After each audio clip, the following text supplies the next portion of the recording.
Welcome, everyone, to another episode of the Classical Philosophy Podcast. With me again is Chris of Norwich, as I like to call him. He is hiding out in the only safe place on this fine isle, very close to where usually the Queen goes sometimes, isn't it? Yeah, Sandringham. Right. Yes, exactly. So we're not going to disclose your address just now, because you'll be the only one standing when all this is over. Lest the zombie hordes invade. Yes, exactly. So, and I'm not gonna tell anyone your address because I'm betting on you two. We might have to rent a car. And so we're talking because it might fit nicely with the topic that we're discussing, which is the tragic nature of existence.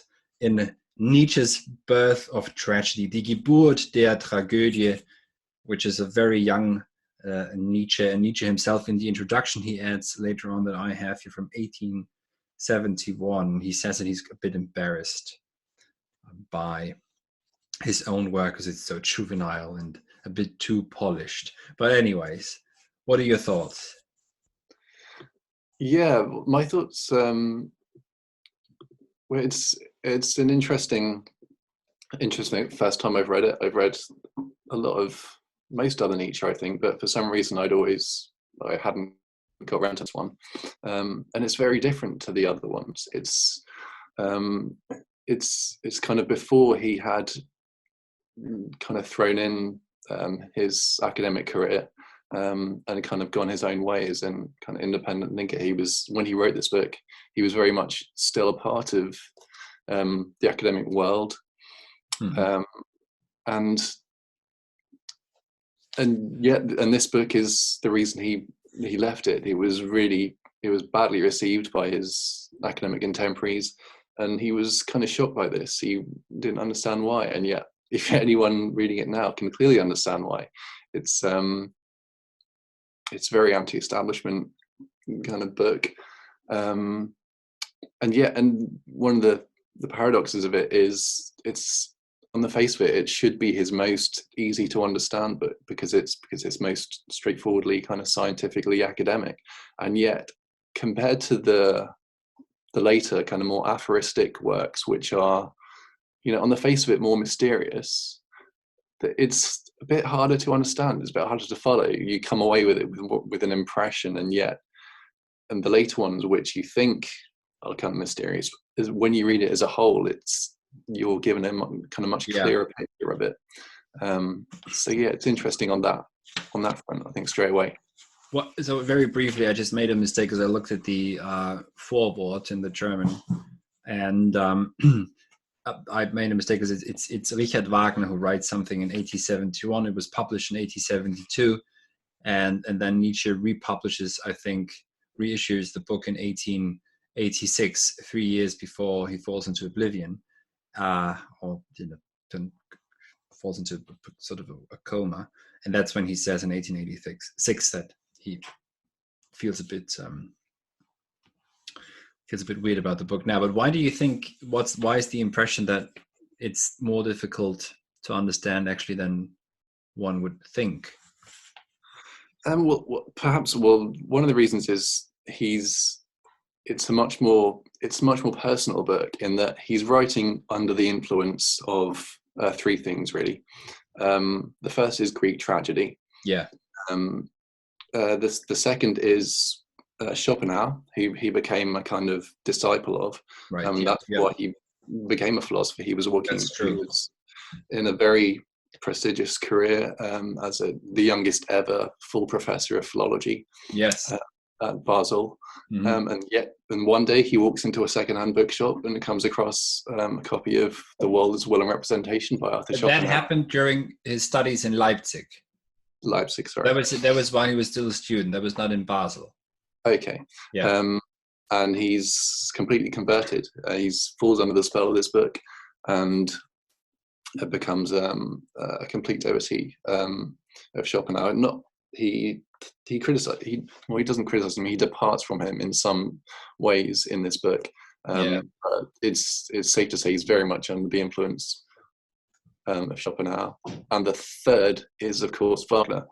So he's one of the reasons I call it difficult is because unless you're immersed in these three worlds yourself, it can be a bit inaccessible, should we say, because he's a young man. He's writing this book kind of swept up among these three passions, and so he's not really mastered the art of writing to someone who isn't to someone who isn't swept up in these passions.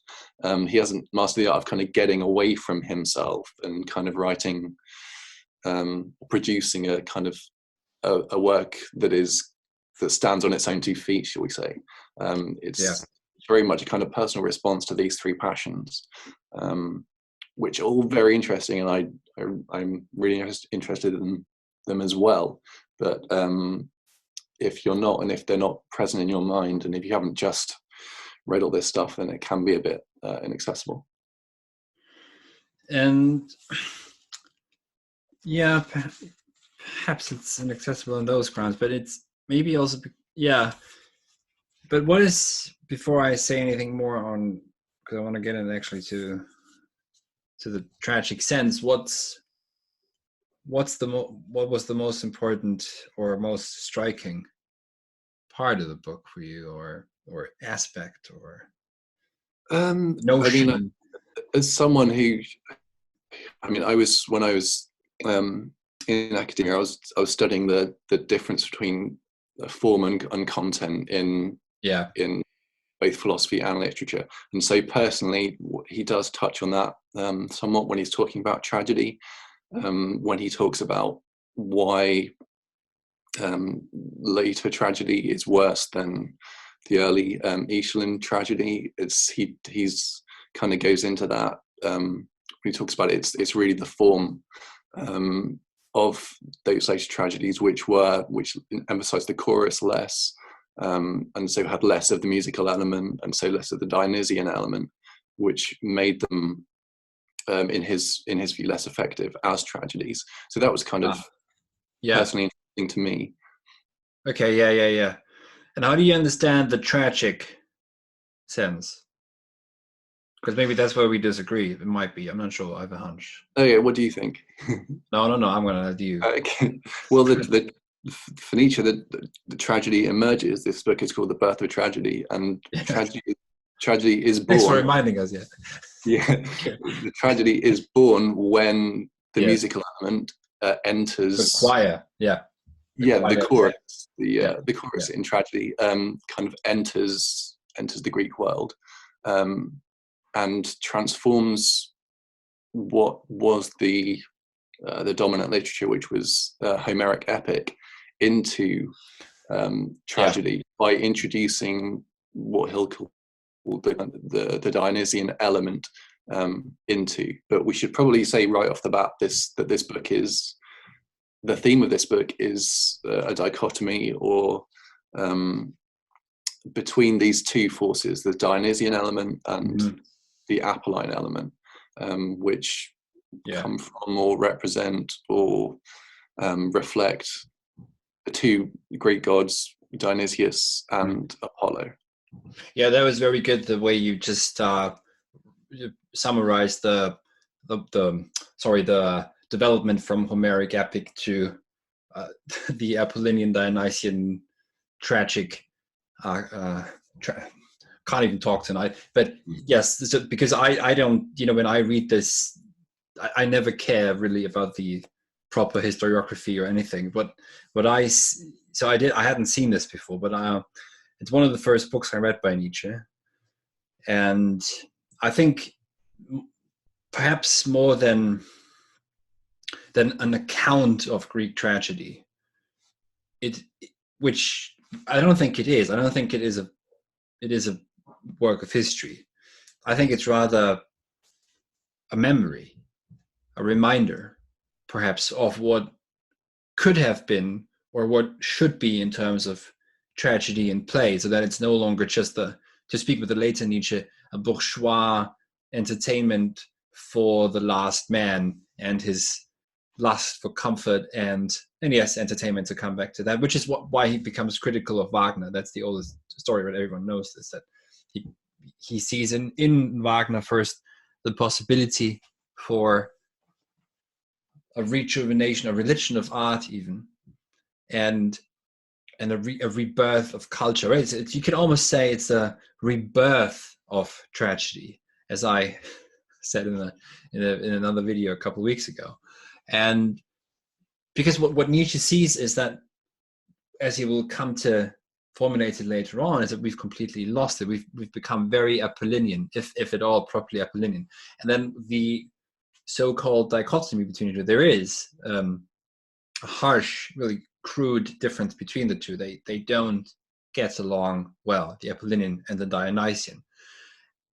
And the way I understand this is that they are not even supposed to, so it's not a dialectic, right? Because a dialectic would be, in terms of a Hegelian dialectic, would mean that there would be sublation.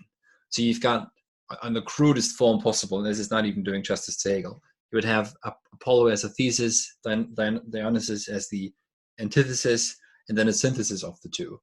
But this is not what Nietzsche calls großer Stil, grand style. So grand style would be when one is able, and Greek tragedy, according to Nietzsche, was able to do that, and the Greeks themselves were able to do it, which is why they had such great tragedy in the first place, is to have the part of reason, Apollo, and beauty, and order and form, together with Dionysus as the ultimate force of life that's so exuberant that it can destroy itself. Right? And Georges Bataille will actually pick up on this and say that capitalism is a Dionysian, very Dionysian phenomenon.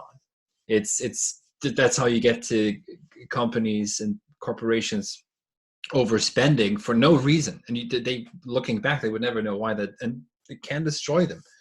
But the grand style, großer Stil, is even superior to the classical.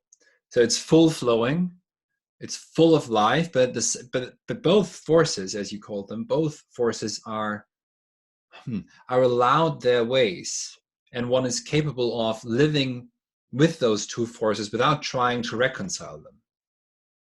Yeah, no, you're absolutely right. When, as you said, as Nietzsche looking back on this in 1886, I think you said, he called it. One of the criticisms of it was it was too Hegelian, and that he set up these, or it maybe had a hint of Hegelianism, which he didn't like, but that it did almost set these up as two. Something that was one stage and then another stage. Mm-hmm. But it's important to remember that the good tragedy and good art for Nietzsche is a matter of balance between these two forces. He says, quite near the end, I'll give a little quote, where Apolline art takes wing, uplifted by the spirit of music, we encounter the supreme intensification of its powers, and must thus acknowledge the summit of both Apolline and Dionysiac artistic aims in the fraternal bond between Apollo and Dionysus. So good art is when it gets that balance right. So what this, and you're right as well to say that this isn't a strict history of things. Like Nietzsche doesn't do strict histories. I mean, he does histories of ideas in that sense. I mean, look at something like the genealogy, which a lot of people misread this. And I remember undergraduate seminars, lots of students were saying, so how does this correspond to the history? Like, is he saying these things actually happened in history, that there was this revaluation of values? What historical event was that? Does that correspond to? And really, it's a history of ideas. And he's saying that the Greek art started out as being too Apolline in the Homeric epic.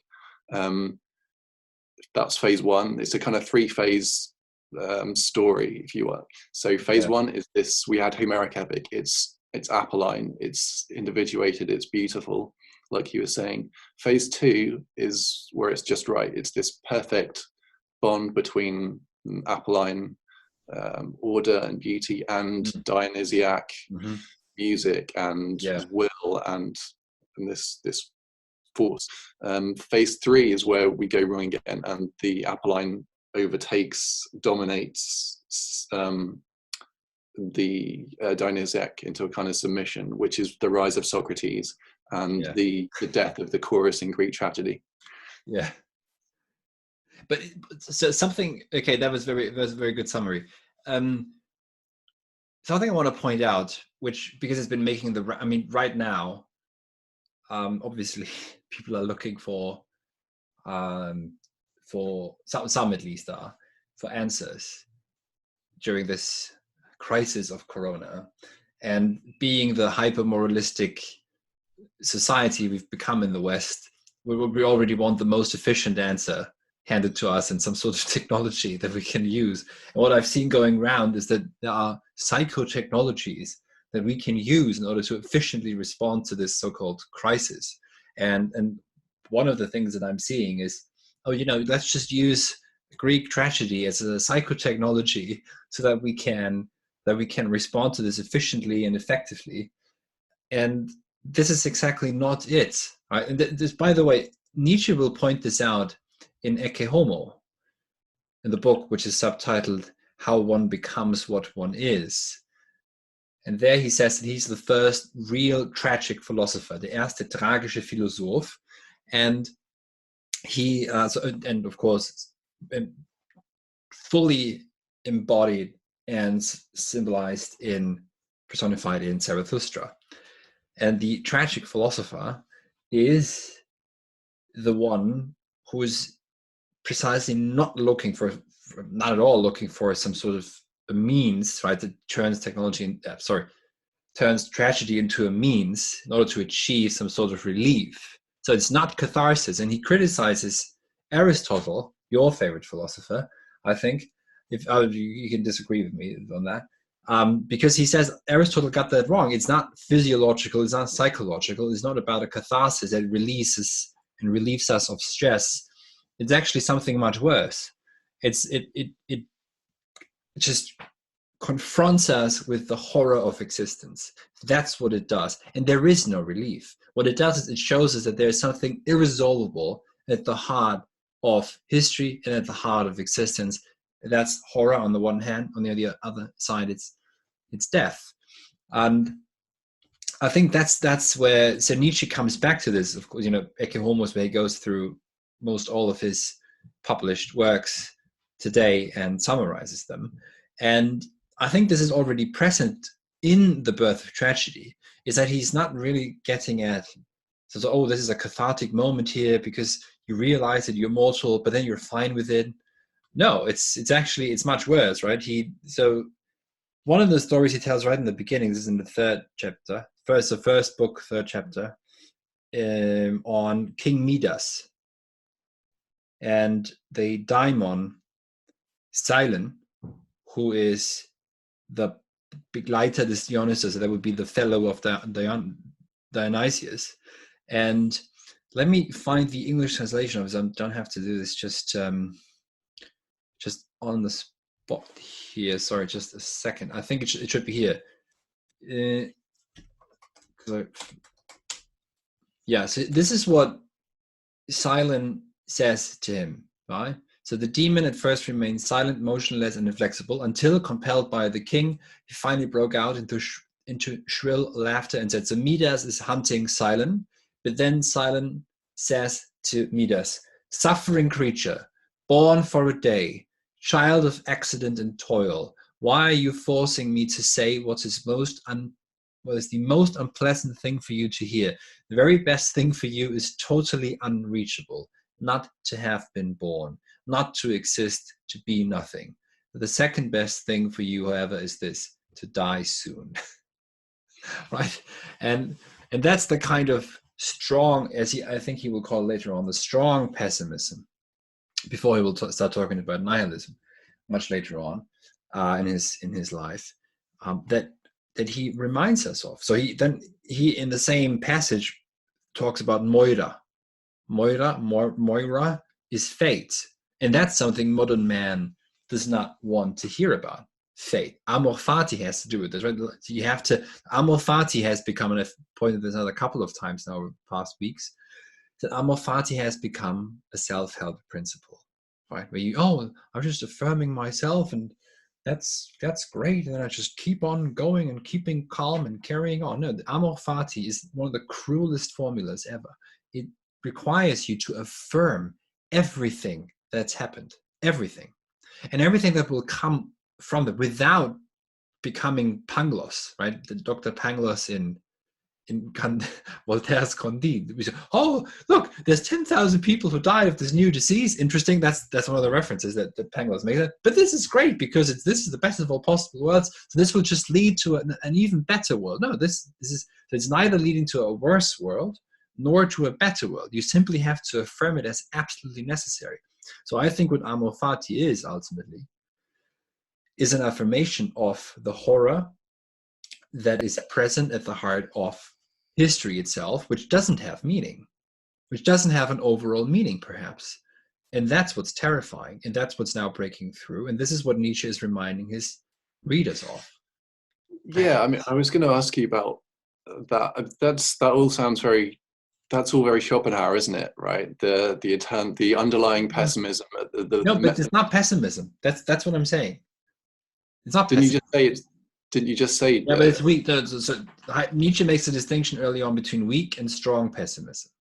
So weak pessimism is the pessimism of Schopenhauer, because that's a life-denying force, right? Schopenhauer said in the second volume of The World as Will and Representation, Schopenhauer says, oh, all this war, all this, all these genocides, all this destruction throughout the millennia, it would be best for all existence not to be. That's a life-denying spirit. And Nietzsche wants the exact opposite. Nietzsche wants, sometimes he calls it strong pessimism. He will have different connotations for it. But he says, no, you have to affirm it.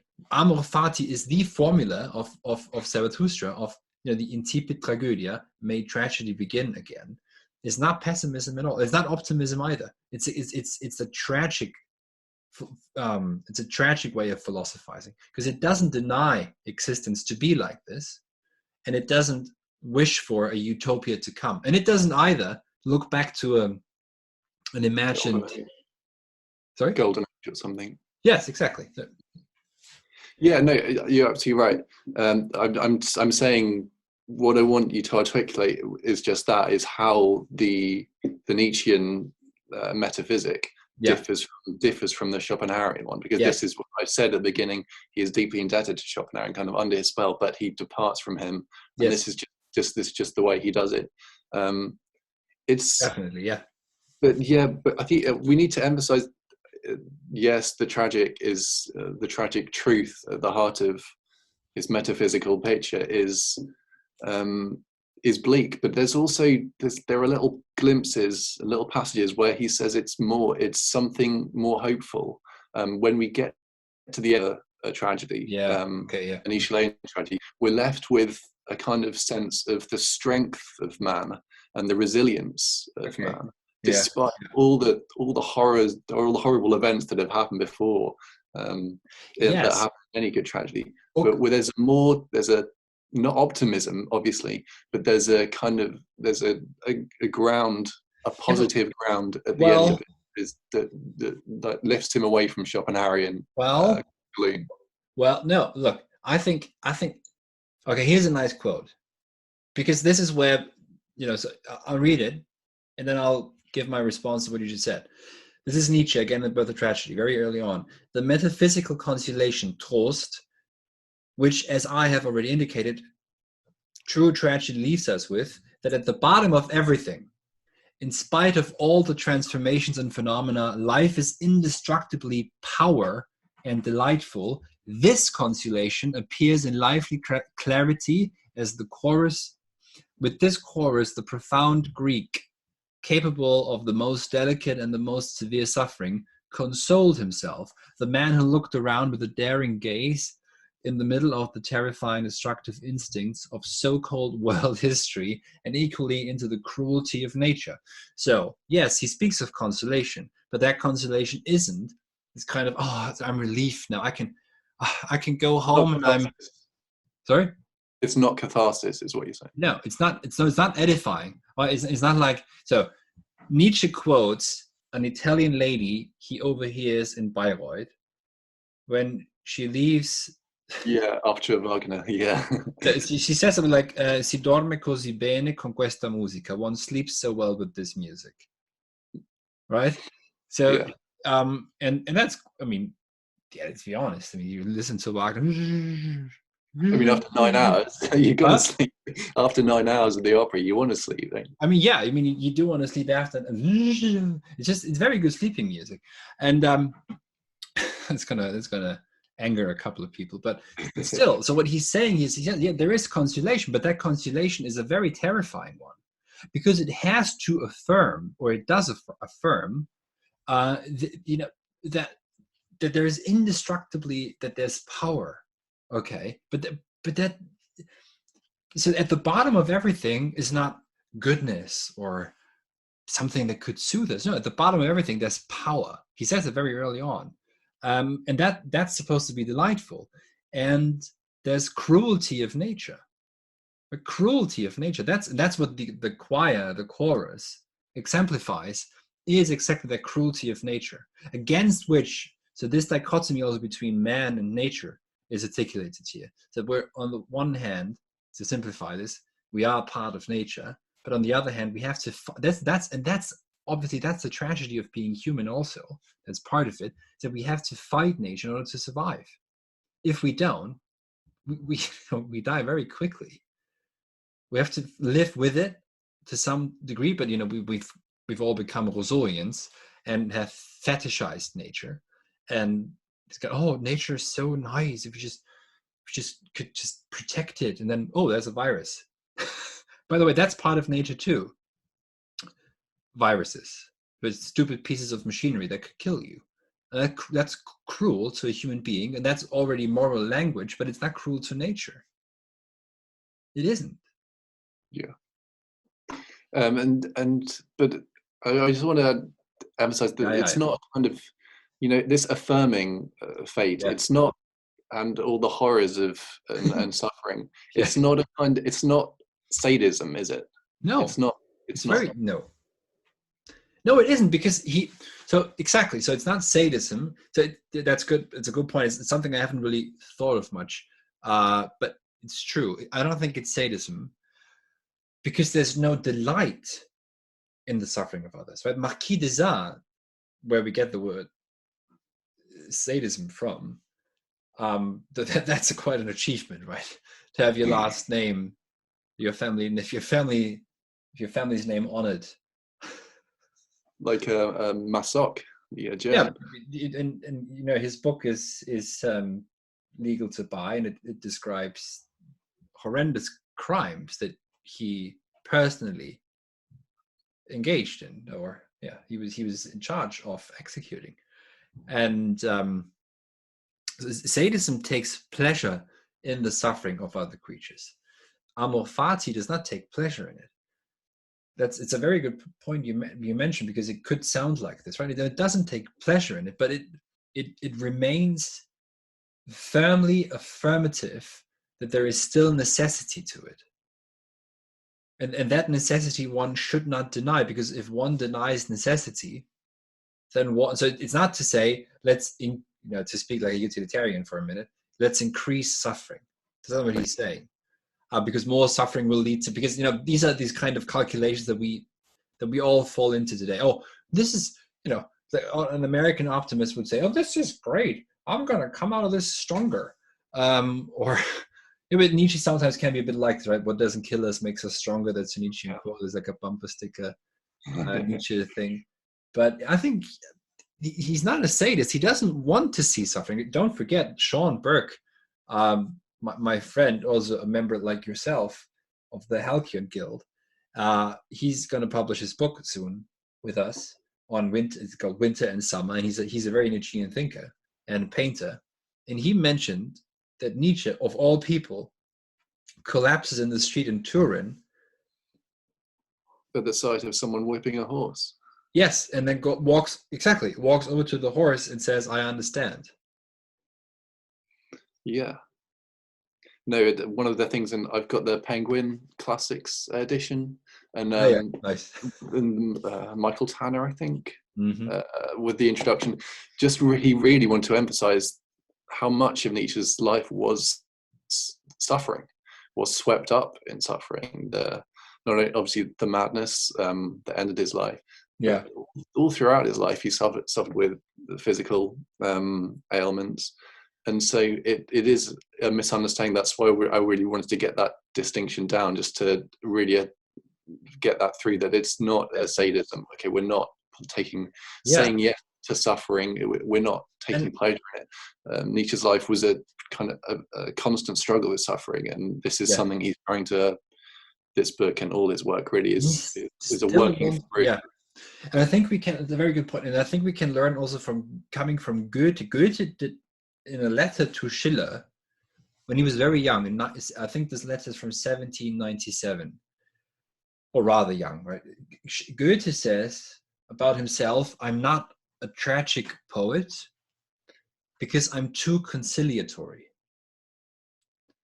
And maybe that's an indication also what kind of a character it takes to become a tragic thinker. Nietzsche is not a conciliatory thinker.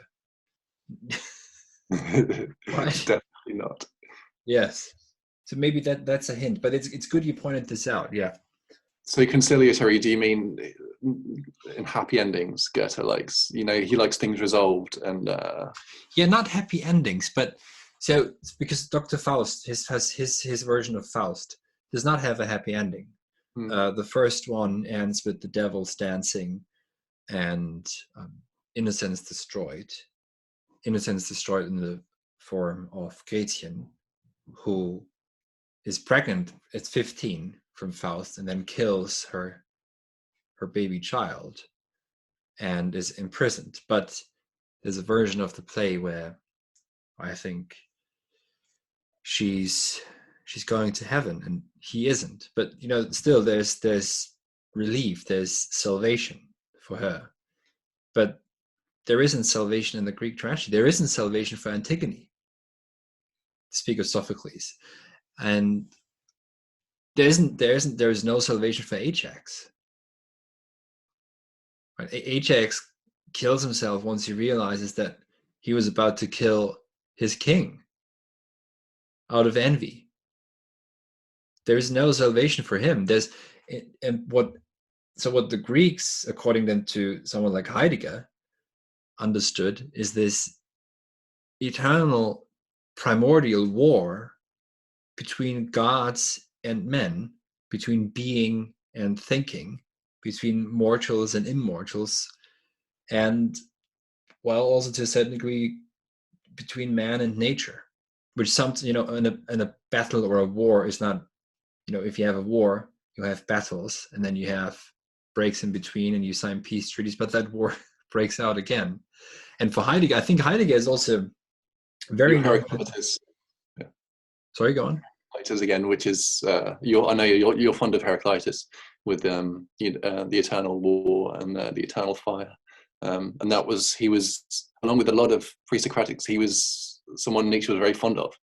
Oh yeah. And I think it's interesting that Nietzsche was fond of the pre-Socratics and the post-Socratics. Okay, like one of my favorite philosophers, if it's not Aristotle, it would be Epictetus, the Stoic philosopher, who I'm a great admirer of. And Nietzsche was also a great admirer of Epictetus, another kind of aphoristic writer, Stoic.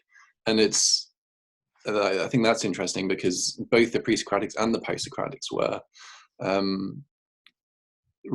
reason was kind of an aspect of their work, but it wasn't merely the working out of reason as we find in Plato and Aristotle, right? After, when we get to the Epicureans, the Stoics, all the Hellenist schools, the Cynics, there's reason is operative, but it's not the kind of scientific, logical working out of reason that we find in the two great Greek philosophers, Plato and Aristotle, which is why I think Nietzsche was so fond of them. Yeah, he really begins to this. No, but he doesn't. I think he's his relationship with Socrates. That's for experts to to discuss. Yes. Yeah, the Socrates is kind of like Christ, right? He's a deep critic of Socratism, should we say that in Plato, as he's a deep critic of Christianity, but he's a kind of admirer of the figures of Socrates and Christ for kind of affecting these revolutions Yeah. in thought. Yeah. But I just want to point out something. To the birth of tragedy is also where Nietzsche is born. So there's a couple of texts that are crucial, and you pointed out what he's influenced by at the time, and I agree with that. But the birth of tragedy is also really the birth of Nietzsche. It's the birth of, because this is the first. I think I might be wrong, but I think this is. Sorry. It's his first book, isn't it? Yeah, exactly. So he comes to Basel, as you pointed out. He's the youngest full professor at 24, so very young. And he's, of course, they want him to write something scientific and philological. And he writes this. And people are appalled by it because they didn't expect him to write that. And he continues to teach for another 10 years or so. But this is where Nietzsche is born, as I think a very early birth too. And it remains with him. The Dionysian remains with him. The grand style, the attempt to enact, to live these two forces at the same time. And there's another text which is also very important to understand Nietzsche, which is the second untimely meditation on the use and abuse of history to life, where Nietzsche, with one stroke, ended historicism, the historicist tradition in Germany. It wasn't just him, but a couple others too. Where because this book, The Birth of Tragedy, is to some degree a monumental. So Nietzsche makes this distinction between critical, antiquarian, and monumental historians. The critical historians is the phase that we're living through now, right? This is people looking back saying, oh, look at them. They were so morally below us. They were just inferior to us today. That's the critical sense. Everything before us was nonsense. And the antiquarian, that's to some degree also where we are, is just gathering, collecting data about and information about what supposedly was. The more stuff, the better. And that, of course, that drowns living now, living for a future. The monumental or monumentarian is able to take from history an ideal and deliver it over to this epoch so that it opens up the future we've not yet remembered, or we've forgotten to remember. And so this is, I think, what he's doing with The Birth of Tragedy, without maybe him knowing that. And it remains so important because Amor Fati is this tragic, the appreciation. Well, it's the tragic appreciation of the truth of history according to Nietzsche. And Zarathustra, his, philosophy of a philosophy of the future for everyone and no one, is very much so. In the Gay Science, it's introduced in passage 342 in the third book with the title Incipit Tragedia, tragedy begins. So Nietzsche, so to me, that indicates that Nietzsche from very early on, not intentionally, but then more and more intentionally, works towards a new dawn, Morgenröte, one of his other books, where thanks to an appreciation of the tragic, life affirmation comes back, and that's contra Schopenhauerian pessimism, and contra also the fin de siècle mood, the end of century mood, but also I think very much not contra, but very much showing an alternative to the Romantics also, because the Romantics also saw the horrors of modernity, the catastrophe that is modernity. But then Schlegel, for example, says, you just have to be in a vegetative state, and that's the proper way of living. How else should one live? And they begin from. Oh, yeah. I was going to ask you about how this fits in with German Romanticism as a movement, because he talks a lot about Schiller and Schelling, and you see this as kind of coming out of that, but eventually rejecting it. Is that right? So I'm not. So I think it's always difficult depending on who you talk to, because I think in the Anglophone world, German Romanticism is basically almost every. I've seen people talk about Kant as a German Romantic. I mean, in academia, and I think Hölderlin is often considered a romantic. No, but the German Romantic movement is people like Schlegel, for example, and Schleiermacher, and what they exemplify, and sorry, Heinrich von Kleist, very important. Heinrich von Kleist, who kills himself very early on, and thinks that there's no human freedom, etc. And the Romantics are so it's not a period in time. It's actually it's a stance one takes in existence, which is beginning from lack. That's what it is. It's life isn't good enough, right? So Caspar David Friedrich. This, the painting that I'm talking about, right? The Wanderer, the Hiker, whatever it is in English. But there's a bruch, there's a break, there's a breach between man and nature already, right? There's something interrupted, and so there's an impossibility. Novalis, for example, is a very romantic thinker, a very romantic poet. It's like the world is in darkness, and there's no way of getting home, and we will never come home. Which no, that's not the classical way of being. That's not, because the classical way of being is full flowing. It's an affirmation of being. Affirmative, isn't it? Yes. And so Schiller to some degree can be considered a romantic, yes, but there's much worse than Schiller. And I think that Nietzsche very much writes against it, because he wants this full-on life affirmation. It's all about, Nietzsche's texts are so rich because he wants them to be rich. So in a way, is Schopenhauer kind of a romantic as well, because he has this resignation and this he talks a lot about, well, for Schopenhauer there are two states of being. There's lack of something, and then there's satisfaction, right? There's boredom. So we're either in pain because we lack the thing we want, or we're bored because we have the thing we want, and that relates to a Oscar Wilde aphorism, which pretty much says the same thing. But Wilde is a romantic in that sense. Wilde, yeah, but I'm saying like Schopenhauer as well, because there's much more resignation, as we were saying about the confronted with the metaphysical truth. What we have at bottom is this suffering. I guess you call it kind of a Buddhist romanticism in Schopenhauer, right? He becomes an ascetic. He says the only way to confront or to cope with the kind of the tragic metaphysical truth is to escape from it in art.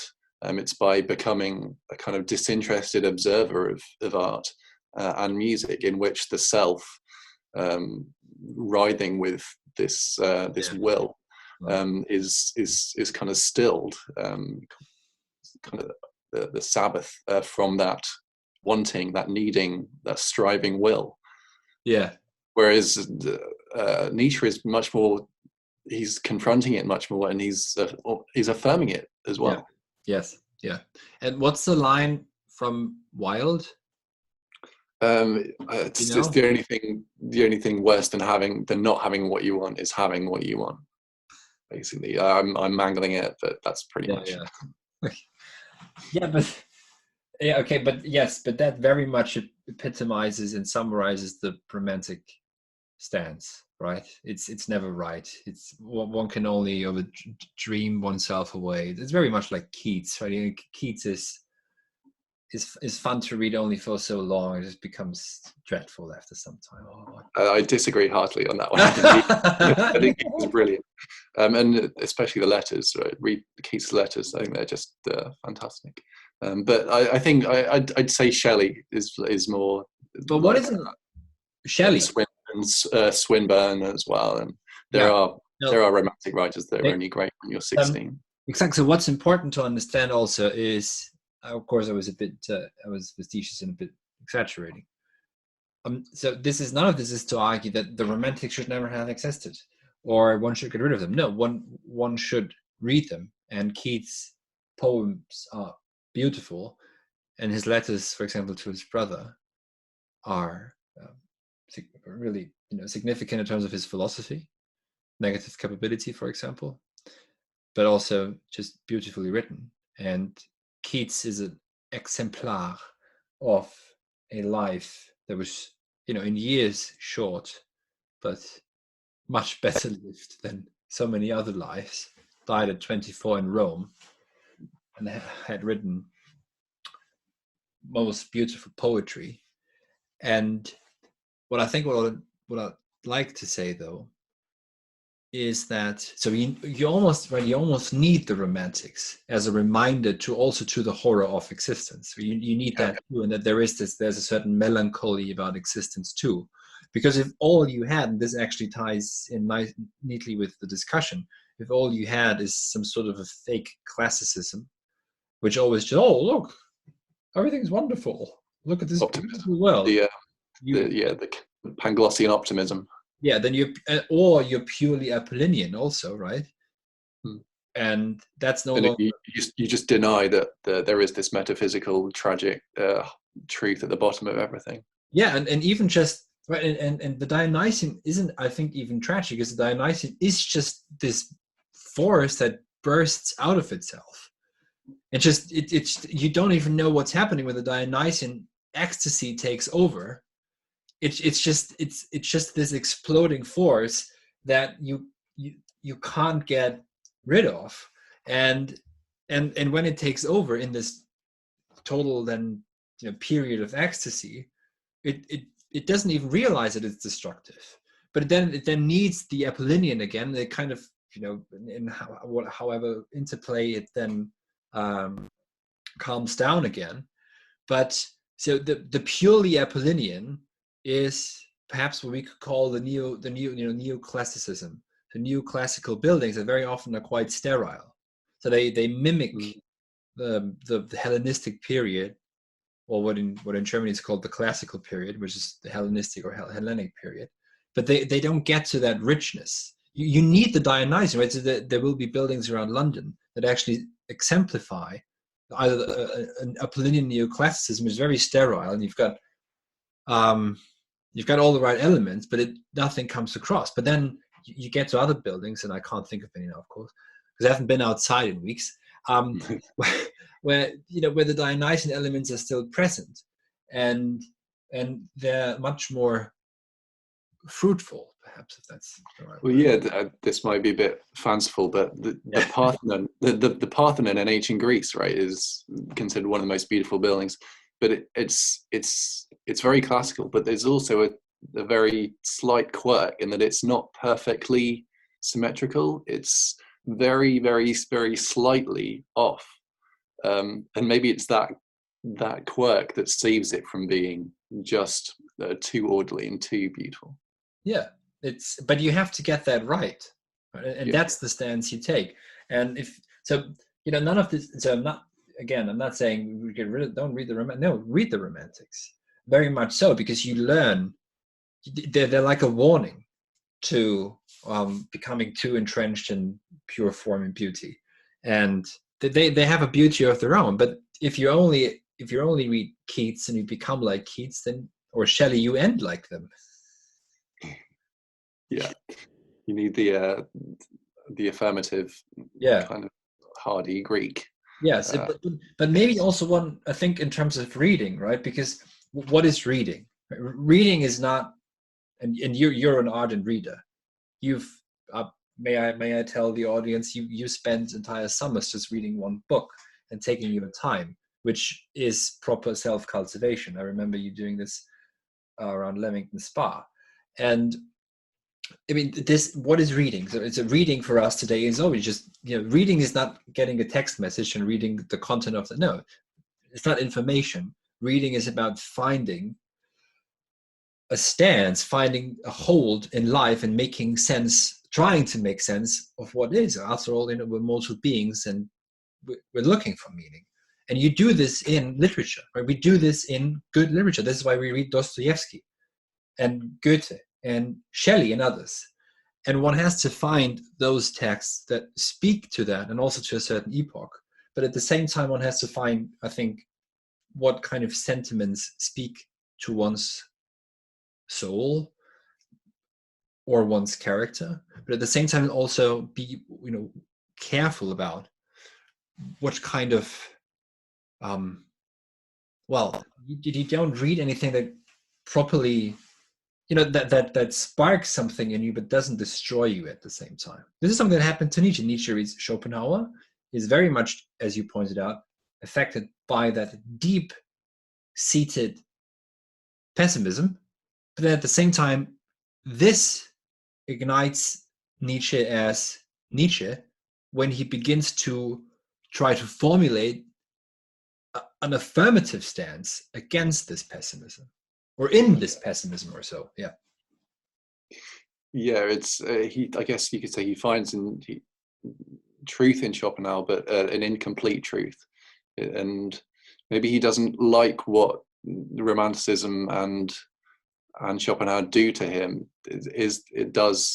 It kind of instills this resignation. It asks us to resign. It sends us to kind of asceticism, and kind of like too much acceptance, too much resigning, when we need to stand up and declare and declaim and affirm. I think, and I think that, and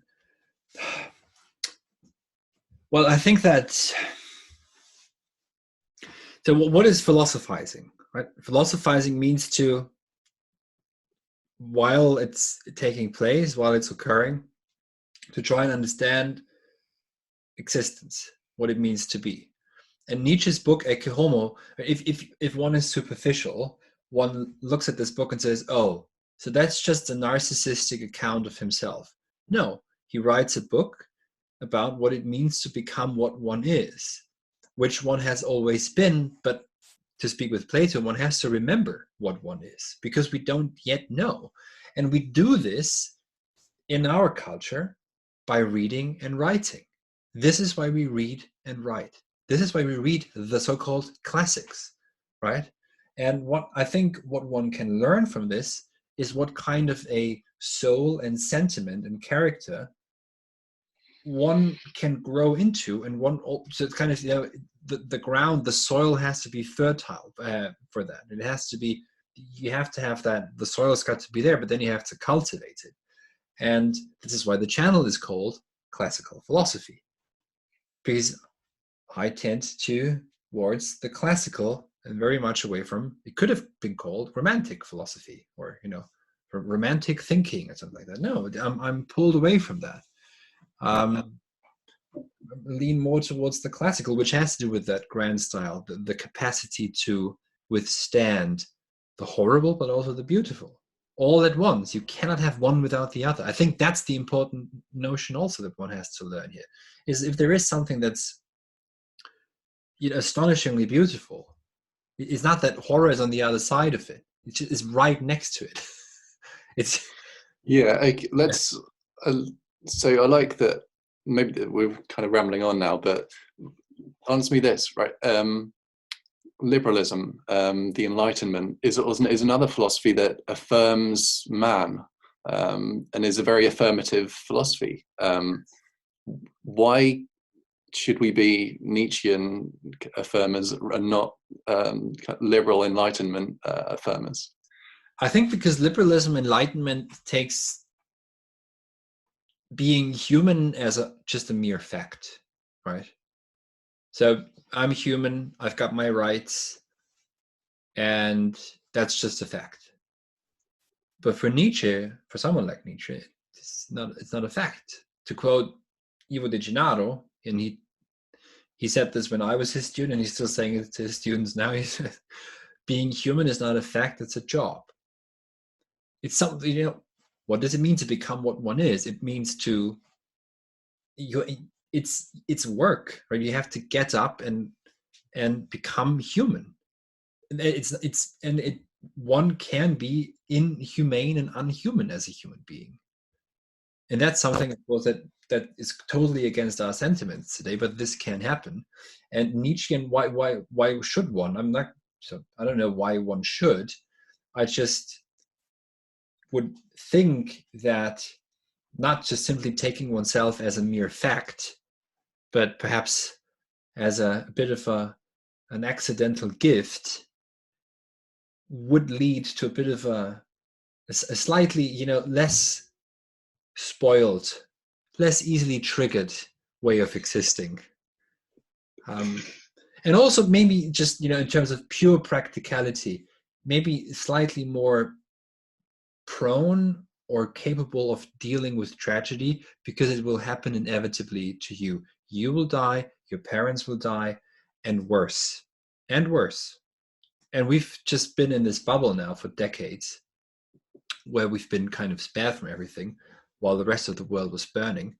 And now that some virus is on our doorstep, we shut everything down because, for God forbid, we could all die. I mean, and most people won't even die of that virus, right? So it's a very last man response to the pandemic. Let's lock ourselves in and watch Netflix or something. So yeah, I think just, this is not even speaking philosophy, maybe even philosophically, right? It's the practice of life. And you're Aristotelian. So Aristotle says that the highest form of theoria is practice, is praxis. So the praxis of philosophy is in these conversations where we're trying to get at something, and not absolute truths, but for a minute, something lights up and we make sense of the world. And so in terms of just living, I think existence shows itself in its a terrible beauty is born, right? Beauty is beautiful not because it's perfect, that's sterile. No, there's always something that shines through it also, and that's where that tension, if you like, that's where beauty sets in. But that's also where the consolation comes in, because when you affirm it, then you don't deny it or you don't rationalize, because you're neither Schopenhauer nor Dr. Pangloss. Yeah. So that's my 2 cents on the matter. Would you like to conclude the conversation with? I think that brings us right up to today. That's probably a good place to end it. Well, thank you, Chris, then, as always, and there will be more. So please share the videos, and please subscribe to the channel. Support us on Patreon if you can. And thank you very much. Keep well. Goodbye.